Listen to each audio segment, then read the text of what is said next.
السلام علیکم ورحمۃ اللہ وبرکاتہ۔ دوستو بزرگوں، وقف ترمیمی بل کے کچھ مضر پہلو میں آپ حضرات کی خدمت میں ابھی جو وقف امینڈمنٹ بل کا ایشو چل رہا ہے اگر وہ لاگو ہو جائے تو اس سے کیا ہوگا، کیا پریشانیاں پیش آئیں گی، اس کو میں پیش کروں گا۔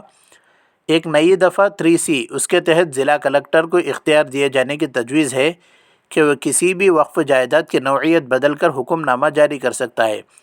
یعنی ضلع کلکٹر کو اختیار جب مل جائے گا تو وہ وقف کی جائیداد کا نام بدل کر کچھ اور نام رکھ کر اس کے اوپر حکم جاری کرے گا کہ سرکاری جائیداد ہے، اس کے مطابق رینیو ریکارڈ میں تبدیلی کر سکتا ہے۔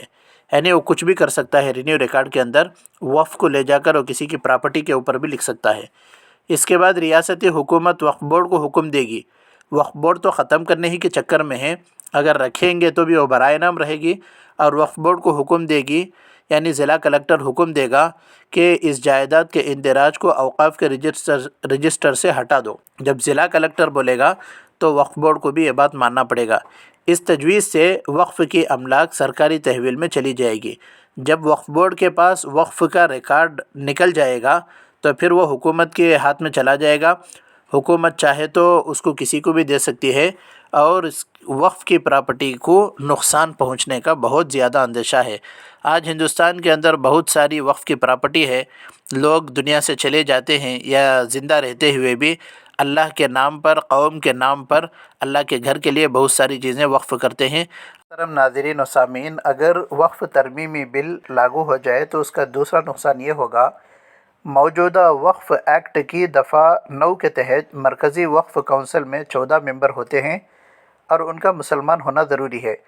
2024 کے اس مجوزہ بل میں، یعنی ابھی جو وقف امینڈمنٹ بل چل رہی ہے، اس کے اندر مسلمان کی شرط ہٹا دی گئی ہے اور ممبروں کی تعداد 14 کے بجائے 23 کر دی گئی ہے۔ اس میں بھی 2 غیر مسلم ممبر کا ہونا لازم قرار دیا گیا ہے۔ اس طرح مسلم وقف سے مسلمانوں کی تعداد کم ہو جائے گی۔ مجوزہ بل میں وقف کے مرکزی انچارج جو خود چیئرمین ہوں گے، ان کے علاوہ 3 پارلیمنٹ کے ممبران کا بھی مسلمان ہونا ضروری نہیں ہے، جبکہ ہندوستان کے مختلف ریاستوں میں ہندو املاک کا تحفظ اور انتظام کرنے والوں کے لیے ہندو ہونا لازم ہے۔ یہی ضابطہ وقف میں لاگو ہونا چاہیے۔